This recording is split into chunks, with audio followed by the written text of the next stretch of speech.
श्रीकृष्ण श्रीकृष्ण श्रीकृष्ण श्रीकृष्ण गुरुर्ब्रह्मा गुरुर्विष्णुः गुरुर्देवो महेश्वरः गुरुः साक्षात् परं ब्रह्म तस्मै श्री गुरवे नमः तस्मै श्री गुरवे नमः।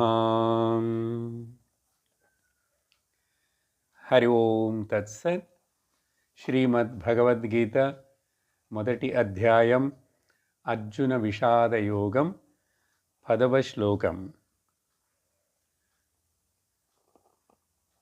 అపర్యాప్తం తదస్మాకం బలం భీష్మాభిరక్షితం పర్యాప్తం త్విదమేతేషాం బలం భీమాభిరక్షితం. గడిచిన సత్సంగంలో ఈ మొదటి అధ్యాయం యొక్క ముఖ్యత్వం, దీనిలో ఉన్నటువంటి కొన్ని క్యారెక్టర్స్ యొక్క లక్షణాలు ఇవన్నీ మనకు చాలా ఉపయోగపడతాయి. అందువలన ఈ అధ్యాయాన్ని కూడా మనం జాగ్రత్తగా చక్కగా వినాలని చెప్పాను. ఇక్కడ మనం మొదట చూసినటువంటి ఒక రకమైన స్వభావం గుణం ఉన్నటువంటి వాడు ధృతరాష్ట్రుడు. తామసికమైనటువంటి మమకారము చేత అజ్ఞానము చేత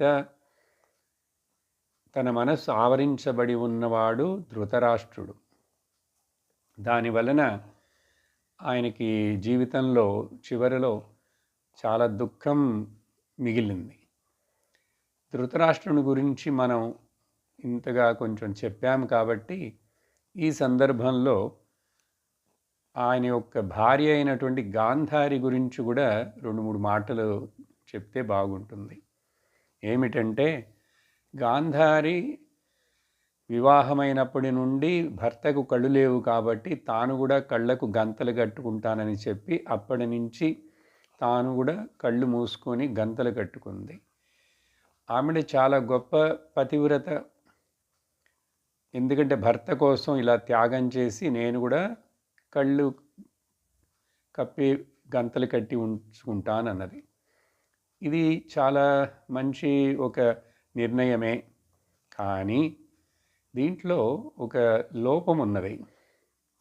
ఆ లోపం ఎవరు చెప్పారు, భారతంలో అలా రాశారా అని కాదు, మనం మామూలుగా చింతించి చూస్తే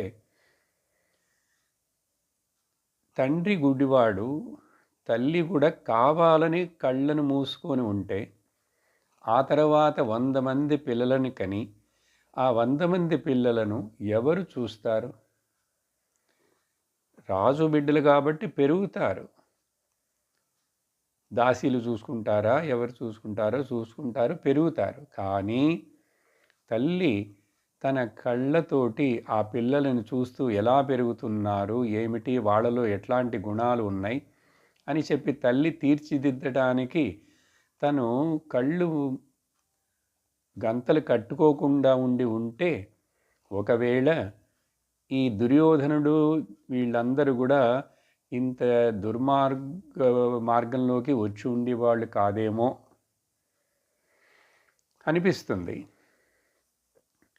ఒక రకంగా చూస్తే ఆవిడేదో గొప్ప త్యాగం చేసినట్లు అనుకుంటాం, కానీ ఆవిడ ఒక పెద్ద పొరపాటు చేసిందనే చెప్పాలి.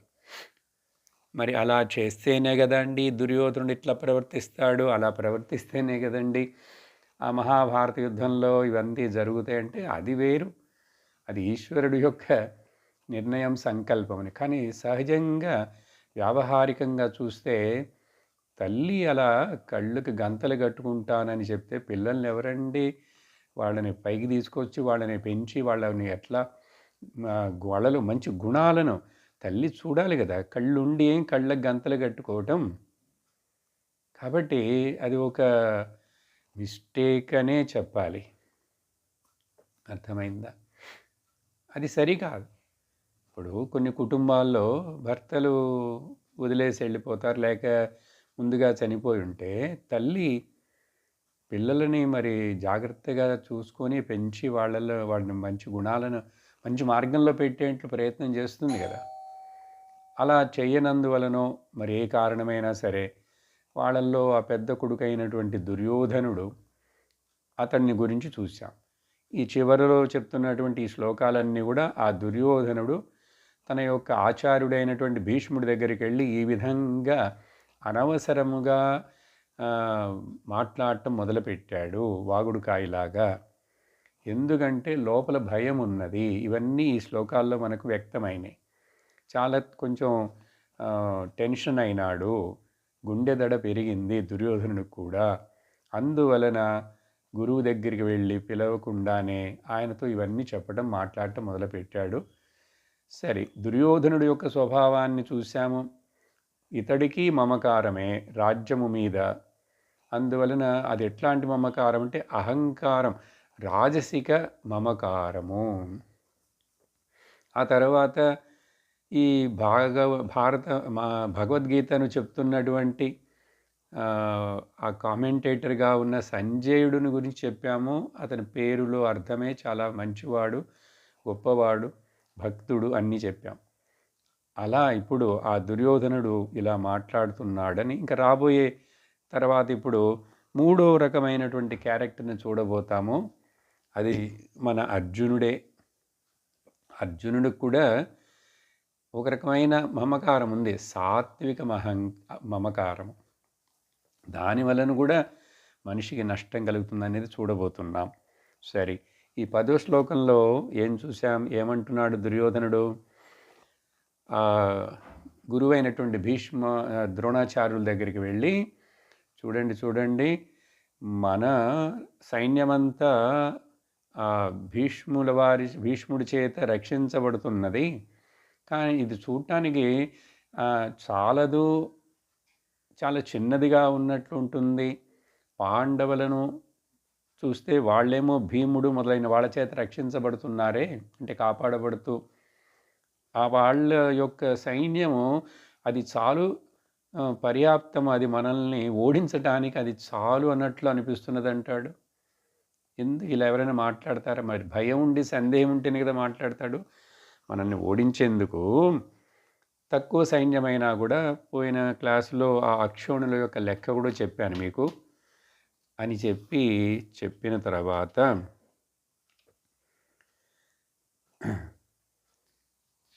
మనకు ఇంతకుముందు పూర్వ కథ కూడా చాలామందికి తెలుసు. యుద్ధం ప్రారంభం అవటానికి ముందు అదంతా టైంలో నిర్ణయం అయింది. తర్వాత దుర్యోధనుడు కృష్ణుడి దగ్గరికి వచ్చాడు. కృష్ణుడు అప్పుడు పడుకొని ఉన్నాడు. అర్జునుడు వచ్చాడు. అప్పుడు దుర్యోధనుడు ముందు వచ్చాడు. వచ్చి కృష్ణుడి యొక్క తల దగ్గర కూర్చున్నాడు. అర్జునుడు కొంచెం లేటుగా వచ్చాడు. కృష్ణుడి యొక్క పాదముల అక్కడి దగ్గర కూర్చున్నాడు. కృష్ణుడు కళ్ళు తెరిచి లేచి చూసిన తర్వాత మొట్టమొదట చూసింది అర్జునుడిని. రెండు పేరు ఏదో అడగటానికి వచ్చారు, ఏం కావాలి నా దగ్గర నుంచి మీకని. దుర్యోధనుడు అంటాడు, నేను ముందు వచ్చాను కాబట్టి నన్ను అడగాలంటాడు. అప్పుడు భగవంతుడు అన్నాడు, నువ్వు ముందు వచ్చినా కూడా నాకు కనపడలేదు కదా, నీకు అతడికి అని చెప్పలేదు ఇట్లా, నీకు అహంకారం ఉంది కాబట్టి నువ్వు నా తల దగ్గర కూర్చున్నావు, నేను ఎందుకు కాళ్ళ దగ్గర కూర్చోవాలి అని చెప్పి. భగవంతుడు తల మీద కూర్చుంటాము, కాళ్ళ దగ్గర కదా వంగి మనం శరణాగతి చేయాలి. సరే, పర్వాలేదులే. ఏ అర్జున, దుర్యోధనుడు మొదలు అడగటమా, అతడికి ఏం కావాలో? సరే, నేనే దుర్యోధన నువ్వే అడుగు ఏం కావాలంటే, మంచి ఛాన్స్ వచ్చింది ఇప్పుడు అని చెప్పి కృష్ణుడు ఏం చెప్పాడంటే, ఈ యుద్ధములో నేను మాత్రమే యుద్ధం కూడా చేయను, కావాలంటే ఏదైనా హెల్ప్ చేయడానికి రథసారథిగానో అట్లా ఉంటాను. నా సైన్యమంతా కూడా, యాదవ సైన్యమంతా కూడా ఎవరికి కావాలో వాళ్ళకి ఇస్తానన్నాడు. నేను ఒక్కడిని మాత్రమే ఉంటాను, అది కూడా యుద్ధం చేయను అని. దుర్యోధనుడు చాలా సంతోషపడి అప్పుడు నాకు సైన్యాన్ని మొత్తాన్ని నాకు ఇచ్చేయండి అన్నాడు. అర్జునుడేమో భగవంతుడే నాకు చాలనుకొని కృష్ణుడినే కోరుకున్నాడు. చూసారా? కాబట్టి భగవంతుణ్ణి చూస్ చేసుకున్న వాడి యొక్క జీవితం సక్రమంగా, సరిగా, ఆనందంగా, ఉపయోగకరంగా ఉంటుంది.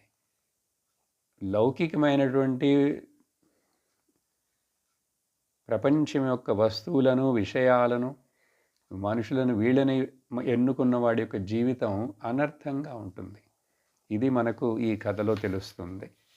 సరే, ఆ తర్వాత ఇప్పుడు 11వ శ్లోకంలో అయనేచుష సర్వేషు యథాభాగమవస్థితాః భీష్మమేవాభిరక్షन्तు భవంతః సర్వ ఏవ హి. ఈ యుద్ధరంగంలో మనం వేస్తున్నటువంటి ఈ వ్యూహం, స్ట్రాటజీ, ఇక్కడ ఆ స్టేజీలు, ఒక్కొక్క స్టేజ్ ఉంటుంది, ఎవరు ముందు ఎట్లా వెనక అని. ఇది వ్యూహం అంటారు, వ్యూఢం. ఆ వ్యూహంలో ఈ అయనేషు అంటే ఈ యుద్ధరంగంలో నిర్ణయించబడినటువంటి ఈ రకమైన వ్యూహంలో ఇక్కడ నిలుచొని ఉన్నటువంటి మనందరం, మీరందరూ ఆ పాయింట్స్ వాళ్ళకి లొకేట్ చేయబడిన, ఇక్కడ ఉండాలి ఇట్లా అని. వాళ్ళకి ఇచ్చినటువంటి ఆ యొక్క స్థానాల్లో ఉంటూ అందరూ కూడా ముఖ్యంగా భీష్ముడిని రక్షిస్తూ, కాపాడుతూ, చూసుకుంటుండాలి ఒక కన్ను. ఇదెందుకండి చెప్పడం? భీష్ముడి ముందు ఎవరైనా నిలవగలరా? పరశురాముణ్ణే ఓడించాడు ఆయన. ఎవ్వరూ నిలవలేరు భీష్ముడి ముందు. అంత గొప్పవాడు, పరాక్రమవంతుడు. అటువంటి భీష్ముడిని మీరందరూ కొంచెం జాగ్రత్తగా చుట్టూ ఉంటూ ఆయన్ని బ్లాక్ క్యాట్స్ లాగా కాపాడుతుండండి అని చెప్తాడు. భీష్మం ఏవ అభిరక్షంతు.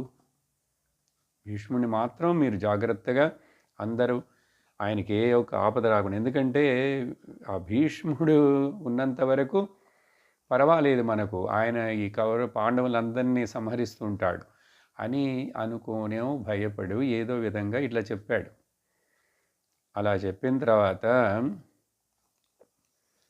ముఖ్యంగా అర్జునుడి యొక్క బాణాలు, అర్జునుడు సపోజ్ వదలడు, కానీ అతడు తాత మీద కూడా యుద్ధం చేయడానికి సిద్ధమైనాడంటే మీరు ముఖ్యంగా అప్పుడు కాపాడుతుండాలి భీష్ముడిని అని చెప్పన్నాడు. అని చెప్పిన తర్వాత 12వ శ్లోకంలో తస్య సంజనయన్ హర్షం కురు వృద్ధః పితామహః సింహనాదం వినద్యోశ్చైః శంఖం దద్మౌ ప్రతాపవాన్.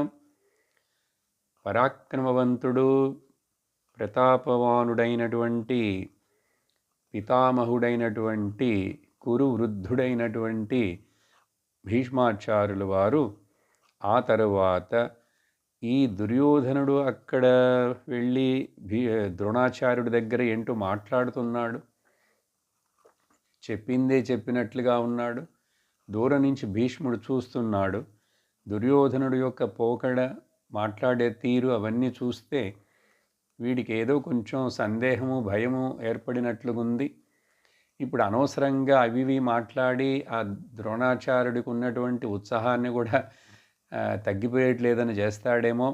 అందుకని ఇంకా టైం ఇవ్వకూడదు ఇప్పుడు.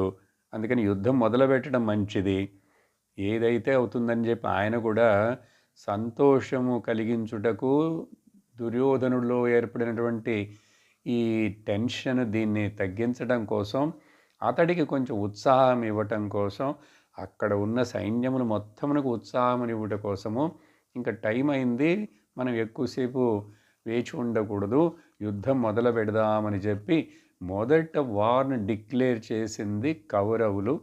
కౌరవుల పక్క ఉన్నటువంటి కమాండర్ ఇన్ చీఫ్, సేనాపతి అయినటువంటి భీష్ముడు ఆ శంఖమును ఊదాడు.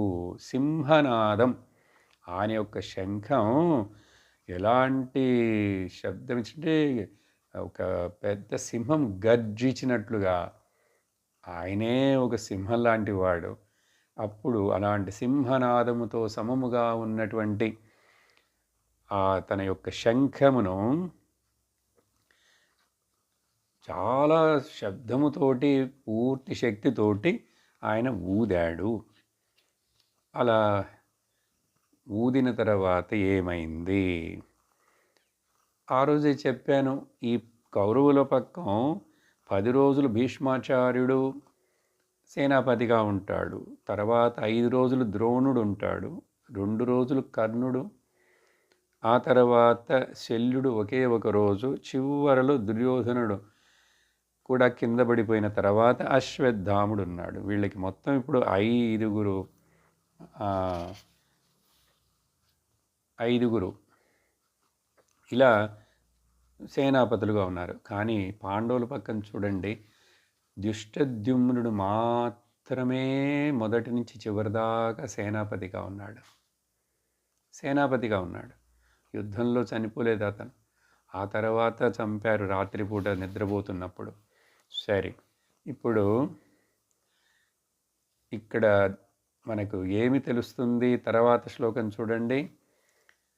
తతః శంఖాశ్చ భేర్యశ్చ పణవానక గోముఖాః సహసైవాభ్యహన్యంత సశబ్దస్తుములోऽభవత్.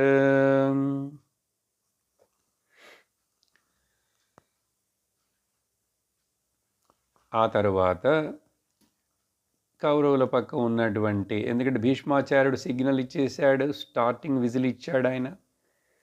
అప్పుడు వెంటనే మిగిలిన వాళ్ళందరూ కూడా వాళ్ళ దగ్గర ఉన్నటువంటి శంఖములను, రకరకాలైనటువంటి వేరే వాద్యాలు కూడా ఉంటాయి యుద్ధభూమిలో రణరంగంలో వాయించే వాద్యాలు, మార్షల్ బ్యాండ్ అంటారు కదా, అలాంటివన్నీ ఆ రోజుల్లో ఏముండేవో వాటికి ఇక్కడ పేర్లు ఇచ్చారు. శంఖములు, భేరులు, భేరి, ఆ తర్వాత అంటే ఊది వాయించేటువంటి వాయిద్యాలు, గోముఖాలు అంటే అన్ని కొంబు వాయిద్యాలు అంటారండి. దాంట్లో రకరకాలు వస్తాయి. ఈ బ్రాస్ బ్యాండ్ అంతా దాని యొక్క ఫ్యామిలీనే. ఇప్పుడు కూడా ముఖ్యంగా ఆ రోజుల్లో వాయించారని చెప్పి ఉంటే ఆయా ప్రాంతాల్లో, రాజస్థాను, కేరళ చూస్తే ఇట్లా సన్నగా మొదలై ఇట్లా పీకలాగా వెళ్ళి పెద్దదిగా అవుతుంది. చాలా పెద్దవిగా కూడా ఉంటాయి, చాలా హై పిచ్ సౌండ్లు వస్తాయి. అవన్నీ కూడా నోటితోటి ఊదేటువంటి బ్లోయింగ్ ఇన్స్ట్రుమెంట్స్ అన్నీ కూడా శంఖములు అవన్నీ. ఆ తర్వాత గోముఖాలు, ఈ డ్రమ్ములు, భేరీలు, వాటిల్లో రెండు వైపులా చర్మములు ఉన్నటువంటివి పణవ, బేస్ డ్రమ్ అంటారు. ఆ తర్వాత చిన్న చిన్న సైడ్ డ్రమ్ములు, ఆనకులు, ఇవన్నీ సంస్కృతం పేర్లు ఆ యొక్క వాద్యాలకు. అవన్నీ అందరు వాయించడం మొదలుపెట్టేసరికి అందరూ కలిసి శబ్దం చేయంగా అది ఆ శబ్దం ఏమైందిట?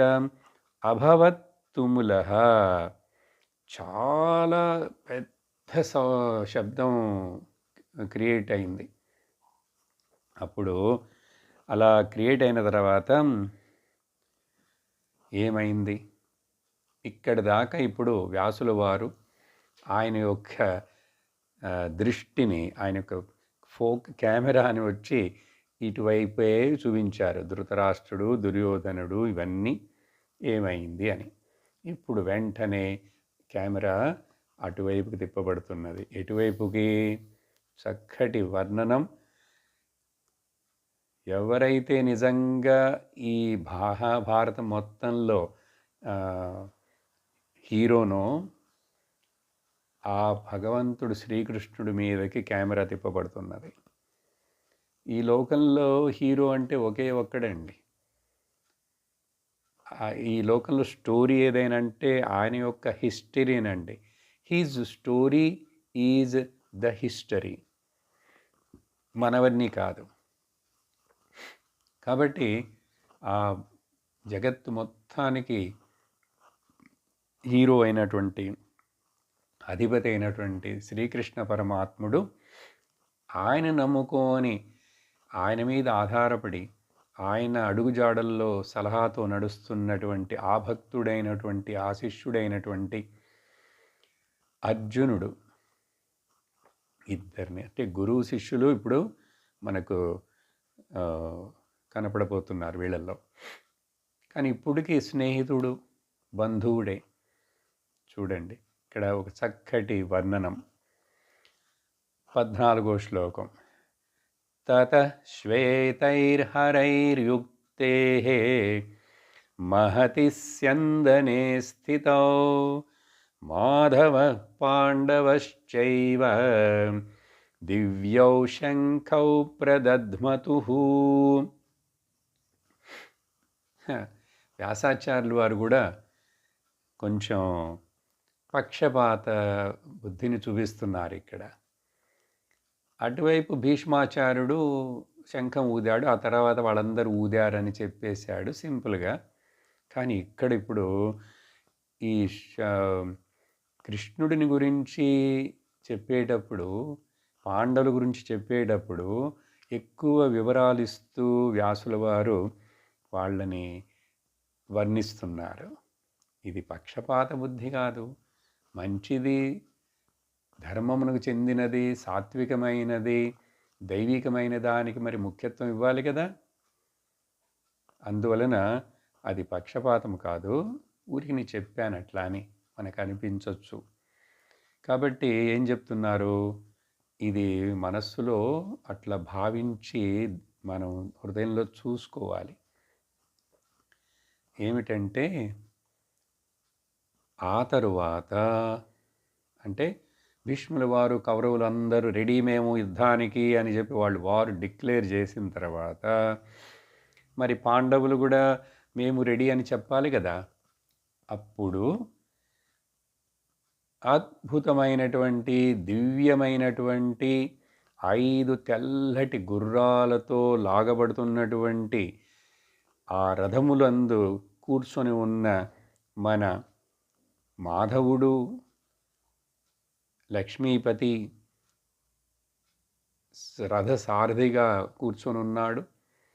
ఆయన వెనుక యుద్ధము చేయుటకు నిలబడి విల్లు బాణములతో తయారుగా ఉన్నటువంటి ఆ మరొక శక్తివంతుడు, పరాక్రమవంతుడైనటువంటి అర్జునుడు అక్కడ నిలబడున్నాడు. వాళ్ళిద్దరూ ఉన్నటువంటి ఆ దివ్యమైన రథం మహతి స్యందనే. మహతి అంటే చాలా దివ్యమైనటువంటి ఆ రథము, దానిలో ఉన్నటువంటి మాధవుడు, శ్రీకృష్ణుడు, అర్జునుడు కూడా వాళ్ళ యొక్క దివ్యమైన శంఖాలను ఊదారు. ఇక్కడ కొంచెం వివరిద్దాం, చూద్దాం. ఈ తెల్లటి గుర్రాలు, ఈ దివ్యమైన రథము, అసలు ఈ రథం కృష్ణుడిది కాదు, ఇది అర్జునుడిది. అర్జునుడి రథానికే కదా నేను సారథిగా ఉంటానని చెప్పి ఆయన ఒప్పుకున్నాడు. ఈ రథము అర్జునుడికి ఎక్కడి నుంచి వచ్చిందంటే, దాన్ని ఎందుకు దివ్యమైనదని చెప్తున్నాడు వ్యాసుల వారంటే, కాండవ వనములో నివసిస్తున్నప్పుడు అక్కడ కాండవ వన దహనం అని ఒక కథ ఉన్నది. అప్పుడు ఆ కాండవ వన దహనము తర్వాత అగ్నిదేవత ప్రత్యక్షమై అర్జునుడి యొక్క గొప్పదనానికి, పరాక్రమానికి మెచ్చుకొని ఆ అగ్నిదేవత వరముగా ఇచ్చినటువంటిది ఈ రథము.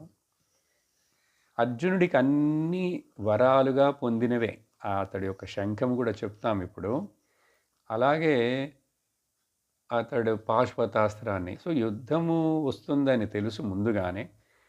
మిగిలిన పంచ పాండవుల్లో అందరికంటే ఈతడు మాత్రం తపస్సు చేస్తూ అప్పుడప్పుడు మళ్ళీ ఆయుధాలను సమకూర్చుకున్నాడు, శక్తిని పెంచుకున్నాడు అర్జునుడు. అప్పుడు అలాగే ఇవ్వబడిందే ఈ యొక్క దివ్యమైన రథము.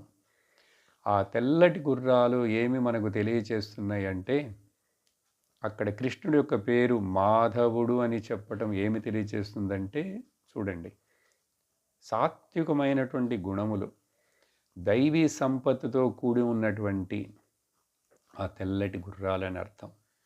ఎప్పుడు ఒక మనిషికి దైవీ సంపత్తి లోపల ఉంటుందో, డివైన్ క్వాలిటీస్ ఉంటాయో, మన ఇంద్రియాలు మనకు చక్కగా అదుపులో ఉండి మనకు ప్రయోజనకరముగా ఉంటాయి, ఆధ్యాత్మిక ఉన్నతికి ప్రయోజనకరముగా ఉంటాయి. కానీ అక్కడ లోపల మనల్ని నడిపిస్తున్నవాడు ఈశ్వరుడు అని చెప్పి గుర్తుంచుకొని ఈ లోకంలో మనం మన వ్యవహారాన్ని, ఈ వ్యవహారం అనే యుద్ధాన్ని చేస్తుండాలి.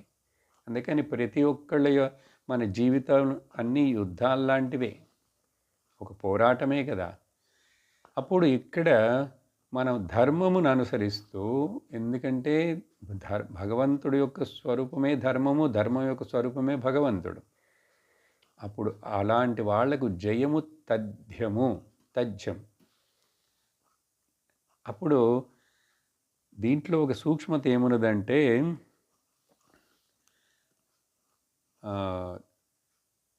సురక్షితం దైవరక్షితం, దేవుడి చేత రక్షించబడేది, దేవుడి యొక్క ఈశ్వరుడి యొక్క అనుగ్రహం ఉన్నదంటే ఆ కృప చేత ఆ ధర్మము, ఈశ్వరుడి యొక్క కృప అంటే ఏంటి?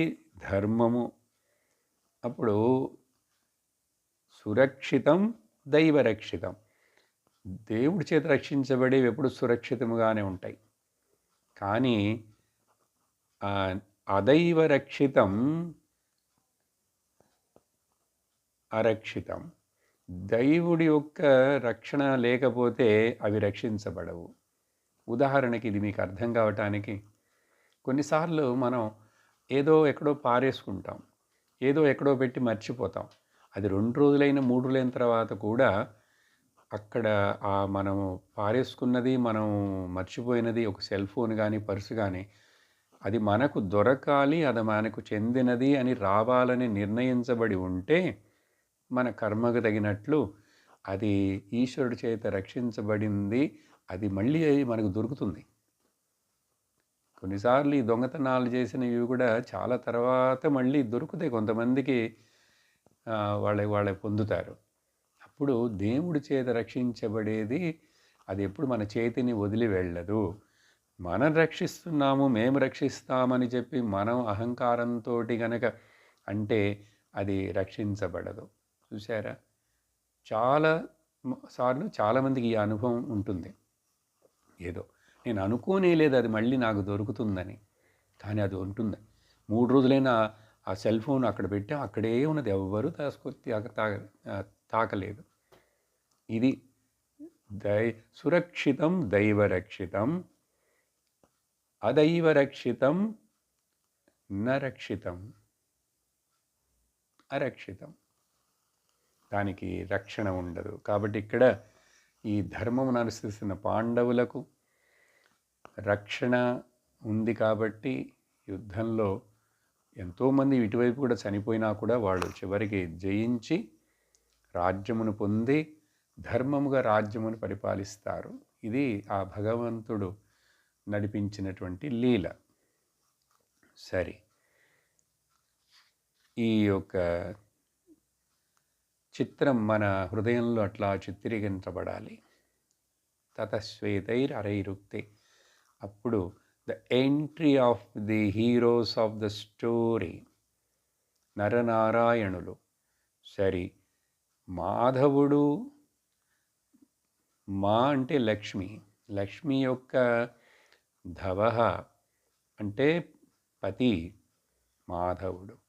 ఎందుకు మాధవుడు అని చెప్పడం? ముఖ్యంగా ఒక మనిషి యొక్క జీవితంలో, ఇప్పుడు అర్జునుడికి అతడు ఆల్రెడీ ధనంజయుడు, భగవంతుడే పిలుస్తుంటాడు అప్పుడప్పుడు, హే ధనంజయ అంటే చాలా ధనమును సంపాదించాడు. ఆ యొక్క వాళ్ళు రాజసూయాగం చేసినప్పుడు అశ్వమేధ యాగం చేశారు. అప్పుడంతా కూడా అనేక రాజ్యాల నుంచి ధనాన్ని సంపాదించి వాళ్ళందరినీ సామంతులుగా చేశాడు అర్జునుడు. కాబట్టి అదొకటి. తపము చేసి అనేక వరాలను పొంది ఆయుధాలను సంపాదించుకున్నాడు, అది యొక్క ధనం. ఇలా ధన సంపన్నుడు. అలా బాహ్యమైన ధనమే కాకుండా భగవంతుడిని ఆశ్రయించాడు కాబట్టి జ్ఞానస్వరూపుడైన భగవంతుడు యొక్క ధనం నిజమైన ధనం. అందుకనే కేవలం లక్ష్మీదేవిని మాత్రమే పూజిస్తే ఆ ఆ ధనం అది మన దగ్గర నిలవదు. అది ఎట్లా అంటే అది బ్లాక్ మనీ లాంటిది, బ్లాక్ కోబ్రా లాంటిది. అందువలన ధనం అది దాంతోపాటు జ్ఞానం ఉండాలి. దాన్ని ఎట్లా ఉపయోగించాలి, ఎట్లా సద్వినియోగం చేయాలని అప్పుడు ఆ బుద్ధి ఉండాలి. కాబట్టి ధనముతో పాటు లక్ష్మీదేవితో పాటు జ్ఞానస్వరూపుడైన నారాయణుడు చెప్పిన మాటలు కూడా వింటూ భగవద్గీత వినాలి. అప్పుడు నిజంగా మనం ధనంజయులవుతాం.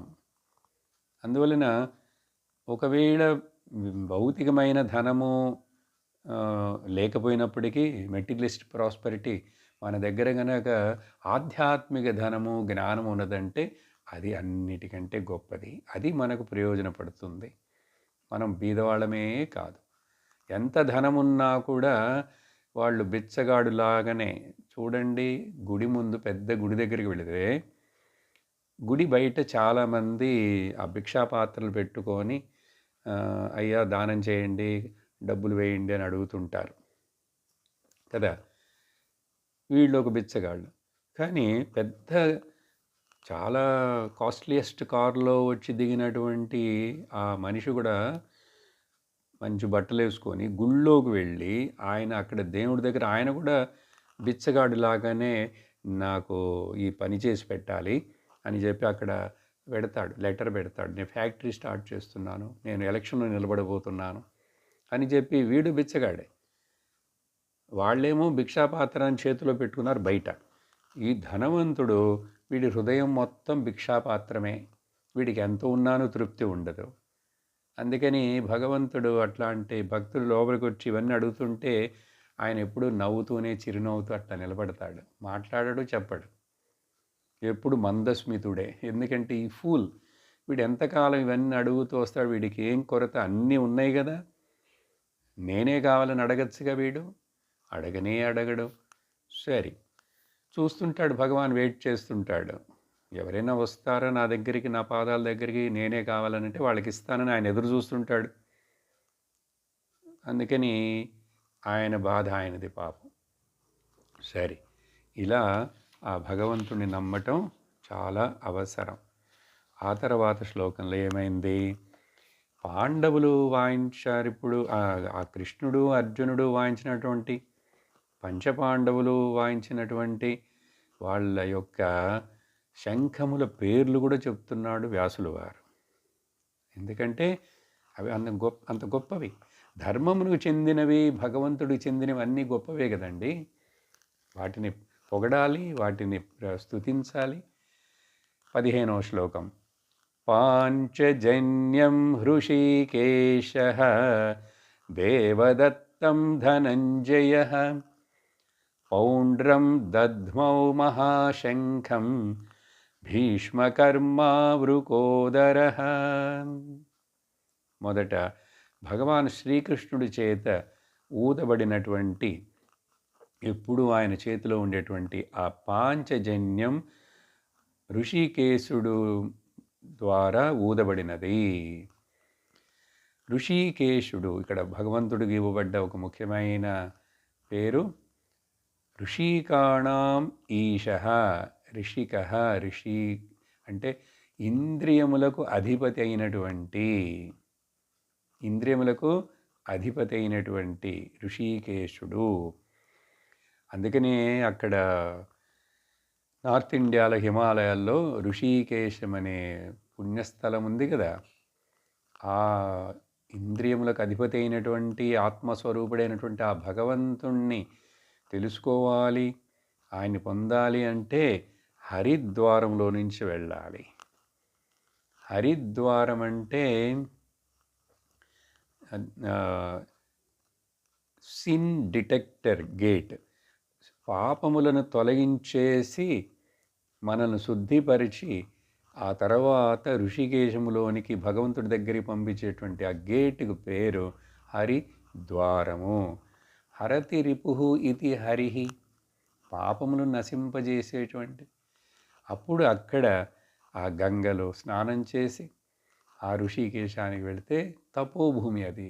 ఎంతోమంది ఎంతో కాలంగా తపస్సులు చేస్తూ తపోభూమిగా ఉన్నటువంటి దేవలోకముగా దేవభూమిగా ఉన్నటువంటి ఆ ఋషికేశము. అప్పుడు ఈ పాంచజన్యం అనే శంఖం చూడండి, ఒక్కొక్క దానికి ఒక పేరుంది. ఎందుకు ఈ పేరు వచ్చిందంటే పంచజనుడు అనే ఒక రాక్షసుడు. ఆ రాక్షసుడిని భగవంతుడు తోటి యుద్ధం జరిగి భగవాన్ శ్రీమన్నారాయణుడు చంపేస్తాడు. చనిపోతే అతడు ప్రాణం వదలటానికి ముందు కోరుకుంటాడు, నేను ఎప్పుడూ నీ చేతిలో నీ దగ్గరే ఉండాలి అని. భక్తుడి యొక్క కాంక్షను తీర్చడం కోసం భగవంతుడు ఆ మృత శరీరం అనేటువంటి పంచజనుడి యొక్క శరీరాన్ని ఇలా శంఖముగా మార్చాడు.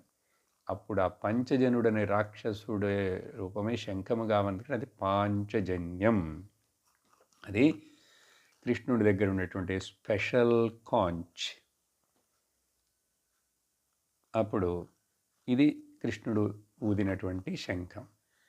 అలాగే మన ధనంజయుడు చూడండి, ఇక్కడ ధనంజయుడు పేరు, ఈ అర్జునుడు ఊదినటువంటి శంఖం పేరు దేవదత్తం, దేవతల చేత ఇవ్వబడినటువంటిది. ఇది కూడా గిఫ్ట్గా పొందాడు. చెప్పాను అన్ని గిఫ్ట్లే అర్జునుడికి. ఎందుకంటే ధర్మజ్ఞుడికి మంచివాడిగా అన్ని భగవంతుడు ఈశ్వరుడు గిఫ్ట్లు ఇస్తుంటాడు, రకరకాలైన గిఫ్ట్లు. అందుకనే మనం మర్చిపోకూడదు. తర్వాత మహాశంఖం, మహాకాయుడైనటువంటి మన భీముడు ఎవరినైతే ఉరుకోదరుడని పిలుస్తామో, ఉరుకోదరుడు అంటే ఈయన తోడేలు లాంటి పొట్ట ఉన్నవాడు అని అర్థం. ఎందుకంటే అట్లా వ్యంగ్యంగా పిలవటం ఏంటంటే అలా కాదు, ఈ తోడేలు చూడటానికి చాలా చిన్నదిగా ఉంటుంది, ఆ పొట్ట కొంచెం దానికి ఉబ్బి ఉంటుంది, ఎంత తింటున్నానూ తినేస్తుంది, దానికి చూడటానికి చిన్నదిగా ఉంటుంది. ఆ తోడేలు పొట్టలాగా ఈ భీముడి యొక్క పొట్ట ఏంటంటే ఎంత తిన్నా కూడా ఇంకా ఇంకా ఇంకా తింటాడు, కానీ ఈయనకి పొట్ట ఎప్పుడు లోపలికే ఉంటుంది, బలవంతుడు. అందుకని భీముడు అంటే ఏదో ఓవర్ వెయిట్గా ఉంటాడు, పెద్ద పొట్ట ఉంటుందని అనుకోకూడదు. ఆయన బలశాలి.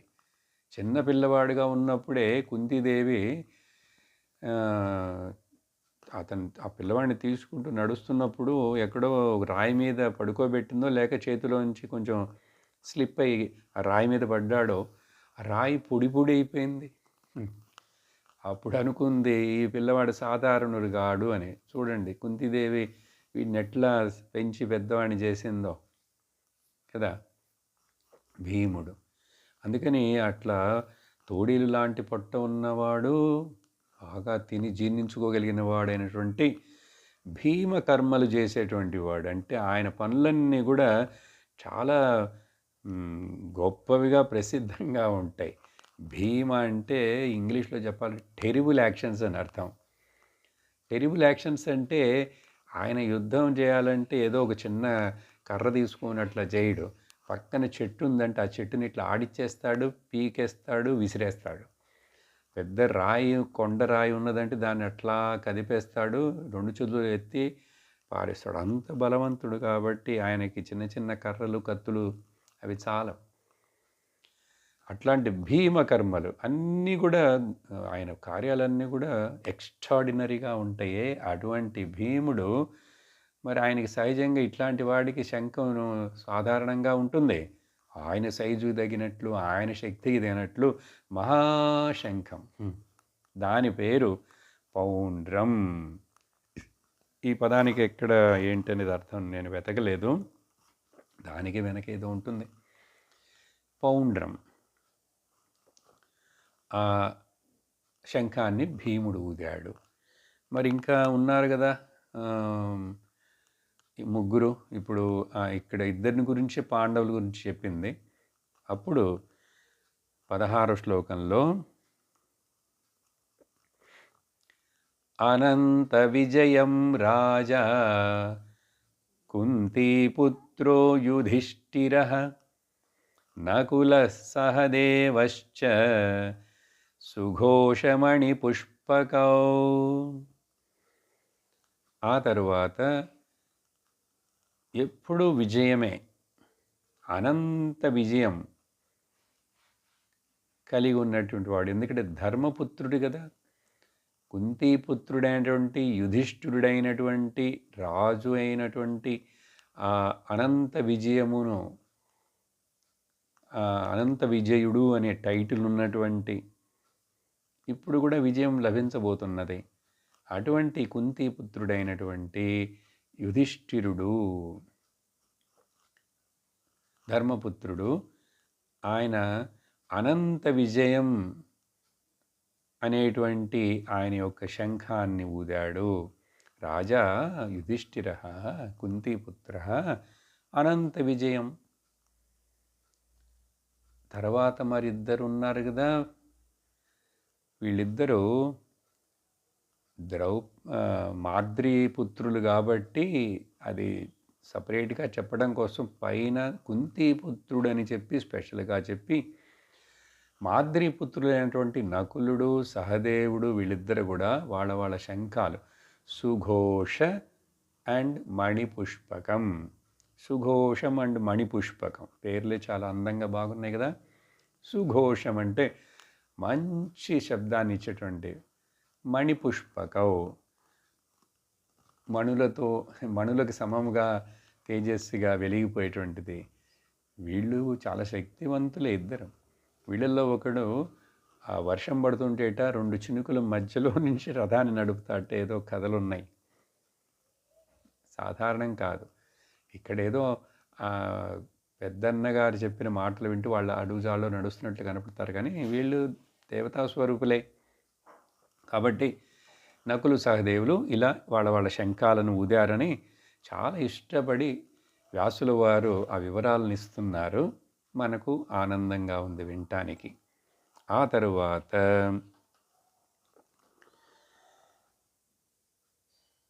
17వ శ్లోకంలో వేరే రాజులందరూ ఎవరైతే పాండవుల పక్కన ఉన్నారో వాళ్ళ కొన్ని పేర్లు చెప్పబడుతున్నాయి.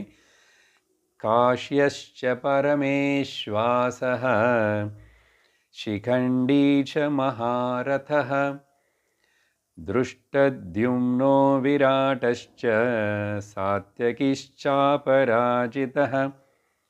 కాశీరాజు ఆ రోజే చెప్పాం, వారణాసి రాజు. ఈయన యొక్క ముగ్గురు ఆడపిల్లలే వాళ్ళు, అంబిక అంబాలికలు వాళ్ళు. సాత్యకి ఈ యాదవులలో ఒక ముఖ్యమైనటువంటి వారియర్, కృష్ణుడి చాలా సన్నిహితుడు, భక్తుడు. ఎప్పుడు కూడా కృష్ణుడికి అర్జునుడికి జీవితాంతము స్నేహితుడిగా ఉన్నాడు. ఈతడు కూడా యుద్ధంలో చనిపోలేదు. పంచపాండవులు కృష్ణుడుతో తర్వాత మిగిలినవాడు సాత్యకి. ఆ తర్వాత దృష్టద్యుమ్నుడి గురించి ఆల్రెడీ చెప్పాం. వీళ్ళందరూ శిఖండి కూడా భీష్ముడిని సంహరించడం కోసం, భీష్ముడిని సంహరించటానికి మధ్యలో అడ్డంకుగా ఉపయోగపడతాడు అర్జునుడికి ఆ శిఖండి.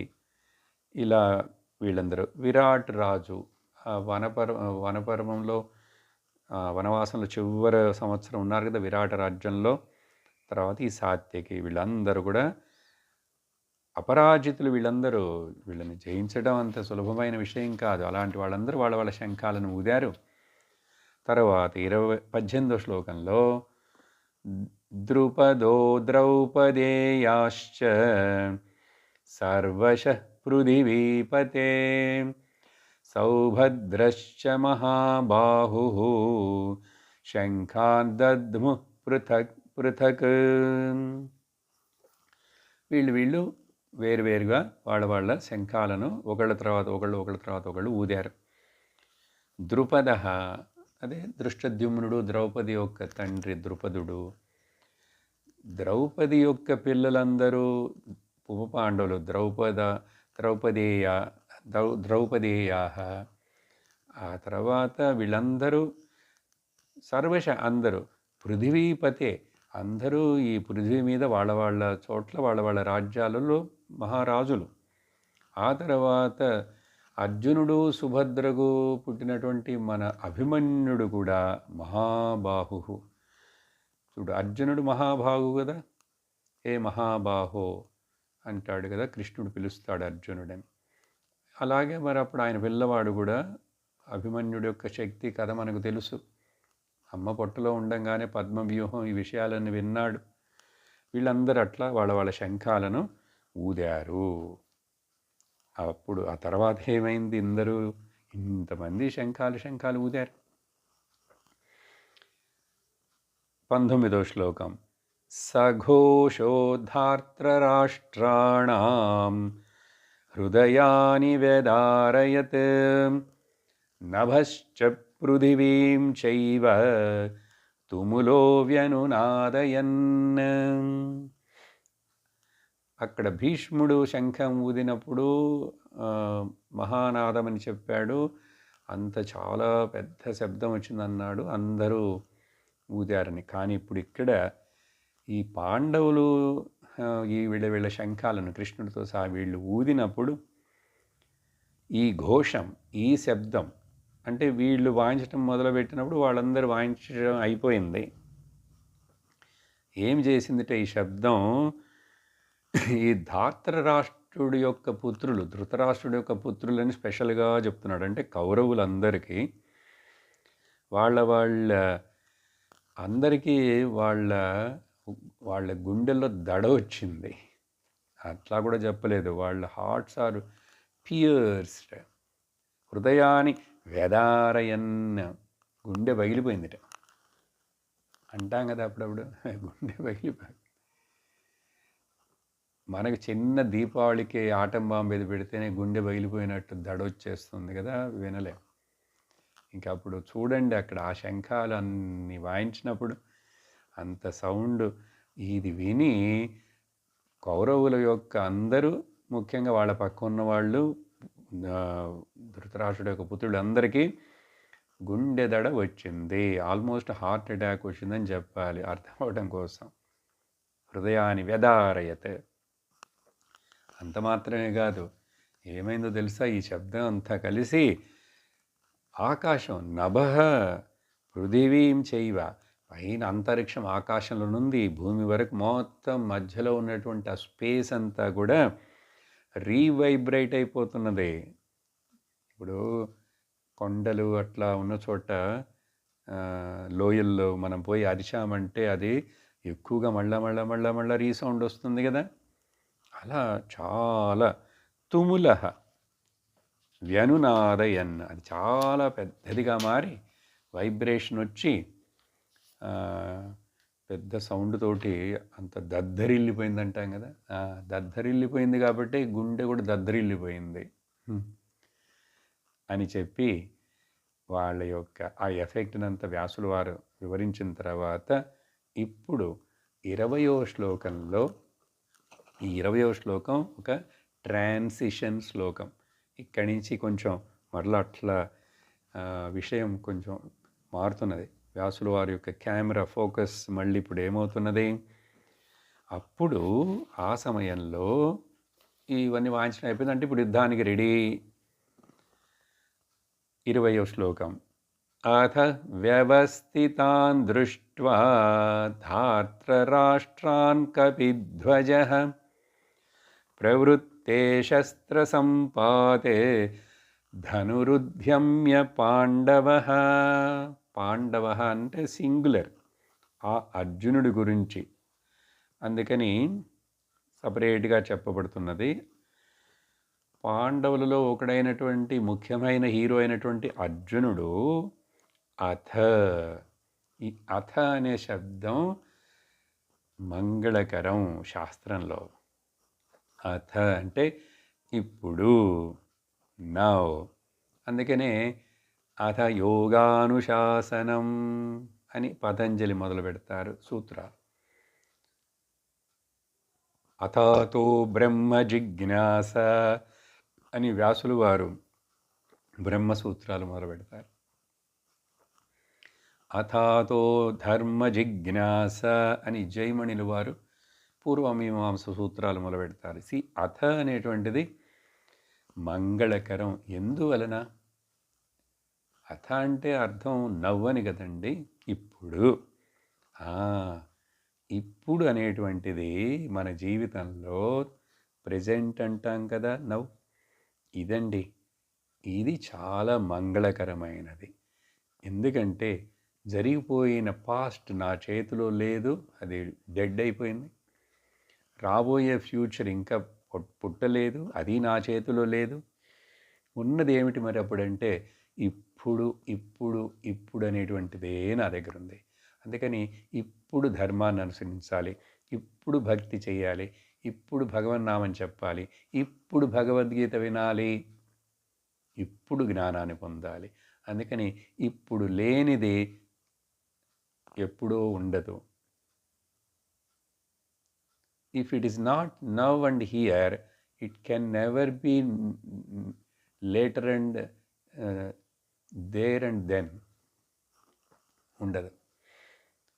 ఏంటి చెప్తున్నానంటే దీంట్లో ముఖ్యమైనది, సహజంగా మన మనస్సు ఈ ప్రెజెంట్కి ముఖ్యత్వం ఇవ్వకుండా ఎప్పుడు చూసినా పాస్ట్లో నుంచో జరిగిపోయిన వాటిని ఊహించుకుంటూ కల్పించుకుంటూ చింతించడము, లేక ఫ్యూచర్ భవిష్యత్ కాలం గురించినటువంటి విషయాలని ప్లాన్ చేస్తున్నాననే ఆ సాకుతోటి దాన్నే ఆలోచిస్తూ ప్లాన్ చేస్తుంటాం. సో కొన్నిసార్లు జరిగిపోయిన దాని గురించి బాధపడతాం, జరగబోయే దాని గురించి భయపడతాం.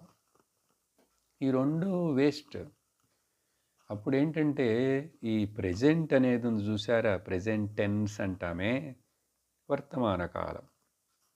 ఈ వర్తమాన కాలం అనేటువంటిది భగవంతుడి చేత మనకు ఇవ్వబడినటువంటి ఒక బహుమతి.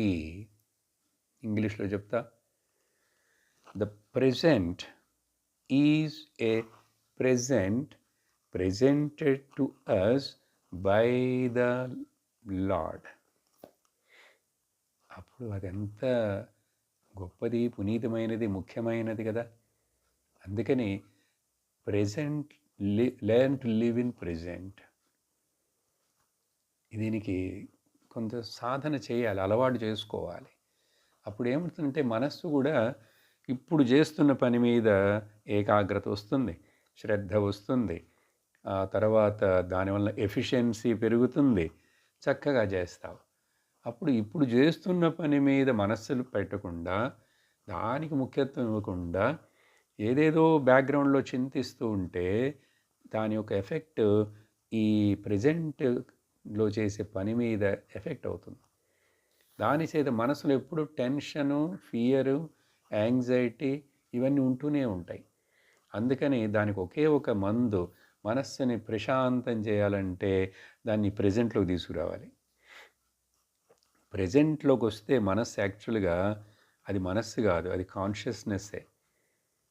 అక్కడ మనస్సు చేసే రెండు రకాలైన చేష్టలు, either rolling in the past or rolling in the future, అది ఆగిపోతుంది. అది ఆగిపోతే టెన్షనే లేదు. ఇప్పుడు ఏం చేయాలో అది చేస్తానంతే. చేసేది చక్కగా శ్రద్ధతోటి,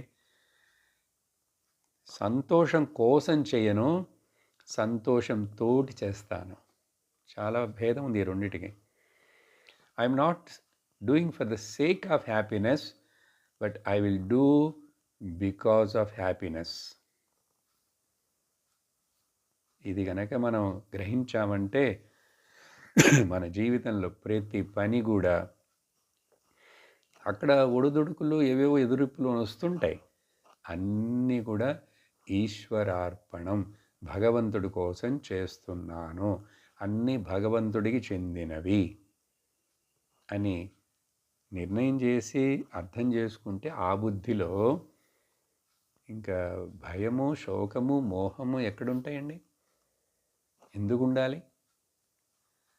కాబట్టి ఇక్కడ చూడండి, అథ అనే పదం ఎంత ముఖ్యం.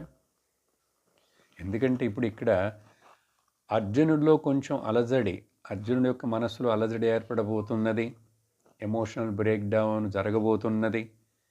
అలా ఉన్నప్పటికీ కూడా అతడు రక్షించబడతాడు, బయటపడతాడు దాంట్లో నుంచి. అందుకని ఈ శ్లోకం ఇక్కడి నుంచి దీన్ని ట్రాన్సిషన్ శ్లోక అంటాం. అప్పుడు అథ అంటే ఇప్పుడు మన గీత ఇప్పుడు వింటున్నాం. ఇప్పుడు వింటున్నప్పుడే నాలో మార్పు వచ్చేసింది. నేను భగవంతుడితోటి సన్నిహితంగా ఉన్నాను. ఎందుకంటే ఆయన మాటలు వింటున్నాను కదా. అథ ధాత్రరాష్ట్రాన్ అథ వ్యవస్థితాన్ ధాత్రరాష్ట్రాన్ కపిధ్వజ దృష్ట్వా అప్పుడు అక్కడ కూడి ఉన్నటువంటి ఆ యుద్ధరంగంలో కౌరవుల యొక్క సైన్యం, కౌరవుల పిల్లలందరూ వాళ్ళు వీళ్ళందరినీ కపిధ్వజుడైనటువంటి, అంటే ఇక్కడ అర్జునుడికి రిఫర్ చేయటానికి బదులు కపిధ్వజుడు అని పేరు. ఎందువలనంటే ఎవరి రథం మీద అయితే ఉన్న జెండాలో హనుమంతుల వారి యొక్క చిహ్నం ఉన్నదో అటువంటి ఆ కపిధ్వజము ధరించి ఉన్నటువంటి అర్జునుడు ఆ రథంలో ఉన్న అర్జునుడు తన యొక్క ఆయుధాలన్నింటినీ కూడా శస్త్ర సంపాతే ప్రవృత్తే ఏం చేశాడు?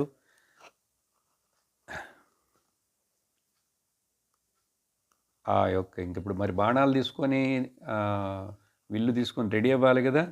ఆ మూమెంట్లో అప్పుడు అథ తదా, అప్పుడు ఆ తర్వాత ఇక్కడ మనం ఈ కపిధ్వజుడు అనేటువంటిది ఎందుకు వచ్చింది అనేది ఆ రోజే చెప్పాను. మరలా ఇక్కడ గుర్తు చేసుకుందాం.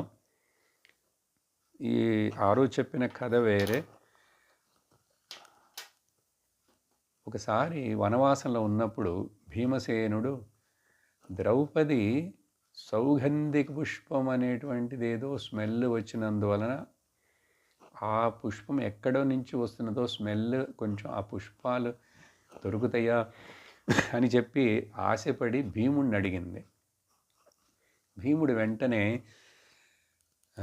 ఇంకా నువ్వు కోరుకుంటే తేకుండా ఉంటానా, అది ఎక్కడో అటువైపు ఆ హిమాలయాల్లో పైకి వెళితే అది ఎక్కడి నుంచో, అయితే ఇంక యక్షలోకమా గంధర్లోకమా ఎక్కడి నుంచి వస్తున్నదో, కానీ వెళ్ళి వెతుకుతాను, ఆ పుష్పాలను తెస్తానని చెప్పి ఆ హిమాలయాల్లో అట్లా వెళుతూ ఉన్నాడట. కొండల్లో వెళుతూ ఉంటే దోవలో ఒక పెద్ద కోతి తోక ఇట్లా అడ్డంగా ఉంది రోడ్డుకి, స్పీడ్ బ్రేకర్ లాగా. వెంటనే చూశాడు, ఇది ఏదో జంతువు యొక్క తోక అని తెలుస్తున్నది, కానీ పెద్దదిగా ఉంది, రోడ్డు మొత్తం ఇట్లా క్రాస్గా. అప్పుడు అట్లా తోకనట చూస్తే ఒక పక్కన ఒక రాయి మీద ఒక ముసలిది పెద్ద కోతి కూర్చొని ఉన్నది. అప్పుడు భీముడు అంటాడు, అతడికి ఇట్లా దాటిపోవటం దూకిపోవటం అలవాట్లేదు, అతడి ముందు ఏది కూడా ఎదురు రాకూడదు, అది కూడా మంచిది కాదు, నేనెందుకు దాటి వెళ్ళాలి.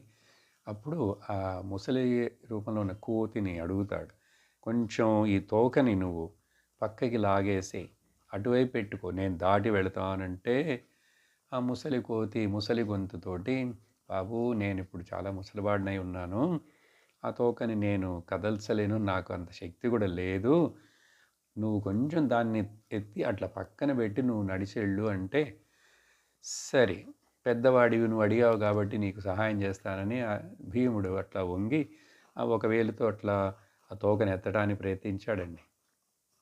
2 వేళ్లతోనూ కదలనే లేదు.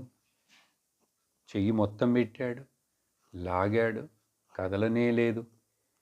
ఇదేంటి అని చెప్పి ఇంకా సరే ఆ కొంచెం ఎత్తి గదని కింద పెట్టి గదతోటి అట్లా లేపాలని చూస్తే లేపలేకపోయాడు.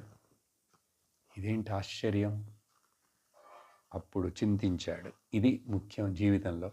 ఎప్పుడు ఒక కష్టమైనటువంటి మనకు ఒక విషయం ఎదురొస్తుందో, సందర్భం ఎదురొస్తుందో అక్కడ కొంచెం హాల్ట్ అయి చింతించాలి. వెంటనే నిరుత్సాహపడకూడదు, దానికి అనవసరమైన ఊహలు చేయకూడదు. ఏమిటి కారణమని ఇలా చింతించినప్పుడు అప్పుడు ఈ కోతి రూపంలో ఉన్న ఈ ముసలివాడు సాధారణ మనుషుడు కాదు. ఆ కోతి మాట్లాడుతూ ఉన్నది కాబట్టి నేను వెళ్ళి మాట్లాడి ఎవరిని తెలుసుకుందాం. చూసారా, అహంకారం లేదు భీముడికి ఇక్కడ. అదేమిటి సార్, నేను దాటి వెళ్ళిపోతానని వెళ్ళలేదు. అప్పుడు తెలుసుకున్నాడు, ఇది నా శక్తి ఏది ఇక్కడ పని చేయలేదంటే నాకంటే ఏదో ఇంకొక శక్తి గొప్పదై ఉండాలి కదా. ఇదే మన బుద్ధి, విల్ పవర్ అంటాం. విల్ పవర్ మనకు పని చేయదు అన్ని చోట్ల. దాన్ని ఉపయోగించాలి కానీ అన్ని చోట్ల పనిచేయదు. అప్పుడు దైవ నిర్ణయం, దైవశక్తి చాలా గొప్పది ఉంది. ఆ దేవుడి యొక్క నిర్ణయం చేత, నా పూర్వజన్మ కర్మ చేత ఏదో వచ్చి అట్లా నా ముందు నిలబడుతుంది, నాకు ఒక అడ్డంకుగా ఉంటుంది, ఆబ్స్టికల్గా. అందుకని వెంటనే అక్కడ మనం చింతించాలి. ఆవేశపడకూడదు, ఆరాటపడకూడదు, టెన్షన్ అవ్వకూడదు, కోపగించుకోకూడదు. ఇది అర్జునుడి యొక్క, ఇది భీముడి దగ్గర చూస్తే ఇప్పుడు వెళ్ళి అడిగాడు, మీరెవరు? నమస్కరించాడు మొదట. మీరు సాధారణ ఈ రూపంలో ఉన్న ఇది కాదు, మీ శక్తి వేరే, మీరు వేరే, ఎవరు నాకు తెలియజేయమని నమస్కరించి చూడండి, తల వంచాలి. ఇది ఒక మళ్ళీ ఏదైనా మనకు చేతులకు ఇంకా అందేట్లేదు, మన యొక్క ప్రయత్నతన వలన చేసేందుకు మనకు వల్ల ఏట్లుగా లేదని తెలిసినప్పుడు తల వంచి నమస్కరించాలి. ఈ నారాయణ అస్త్రం గురించి చెప్పేటప్పుడు ఇది చెప్తారు. నారాయణ అస్త్రానికి నువ్వు ఏదైనా వేరే బదులు అస్త్రం వేస్తానని అంటే చేయకూడదు. ఒకటే ఒకటి దానికి నువ్వు శరణాగతి చెయ్యి, ఆ అస్త్రం ఏమీ చేయదు. అస్త్రం ఏమీ చెయ్యదు. అందువలన హయ్యర్ పవర్కి ఎప్పుడు కూడా మనం అణిగి ఉండాలి. అప్పుడు హనుమంతులు వారు చెప్తారు కదంతా, నేను నీకు అన్నను, నేను కూడా వాయుపుత్రుడను, నువ్వు కూడా వాయుపుత్రుడివి, మనిద్దరం అన్నదమ్ములం. నేను రామాయణ కాలంలో రాములు వారు పరమాత్ముడు అవతారం తీసుకుని వచ్చినప్పుడు ఆయనకు అక్కడ సేవ చేస్తూ ఆ రామరావణ యుద్ధం మొత్తం జరిగింది, దాంట్లో నేను ఆయనకి సహాయం చేశాను అని చెప్పి అట్లా ఆ రామాయణ కథ అంతా చెప్తుంటే భీముడు చాలా చక్కగా ఆనందించి వింటూ రామాయణమా, ఆ యుద్ధం రామరావణ యుద్ధం అంటే ఎట్లా ఉంటుంది అని అడిగాడు. అప్పుడు హనుమంతులు వారు, రామరావణ యుద్ధం అనేటువంటిది ఎట్లా ఉంటుందనేది ఎట్లా చెప్పేది? సముద్రం సముద్రంలాగా ఉంటుంది, ఆకాశం ఆకాశంలాగా ఉంటుంది, రామరావణ యుద్ధం రామరావణ యుద్ధంలాగానే ఉంటుంది. అప్పుడు సరే, నీకు ఏదైనా సహాయం కావాలంటే చేస్తానంటే భీముడు అడుగుతాడు, మేము పెద్ద యుద్ధంలో పాల్గొనబోతున్నాం, ఆ యుద్ధంలో మీరు మాకు ఇండైరెక్ట్గా మీ అనుగ్రహం సహాయం చేస్తే చాలు, మా తమ్ముడైనటువంటి అర్జునుడి యొక్క రథం మీద మీరు కూర్చొని మీ సాన్నిధ్యం ఉంటూ మమ్మల్ని అనుగ్రహిస్తూ అర్జునుడిని కూడా రక్షిస్తూ ఉండాలి అంటే ఆంజనేయుల వారు చాలా సంతోషపడి అర్జునుడి రథంలో ఉన్నటువంటి ఆ జెండాలో ఆయన కూర్చొని ఉన్నాడు. ఆ తర్వాత ఆయన కూడా భగవద్గీత విన్నాడు, ఆయన కూడా దానికి భాష్యం రాశాడని చెప్పాను కదా. ఎప్పుడెప్పుడైతే అర్జునుడు చక్కగా బాణాలు వదిలి గంభీరంగా యుద్ధం చేస్తుంటాడో, ఎదురు సైన్యాలను కింద పడేస్తుంటాడో, అప్పుడంతా కూడా ఆ ధ్వజంలో కూర్చున్నటువంటి హనుమంతుల వారికి చాలా సంతోషం వచ్చి, ఆ సంతోషానికి ఆయన తట్టుకోలేక ఆయన జంప్ చేస్తూ పెద్దగా నవ్వుతాడుట, గర్జిస్తూ. ఆ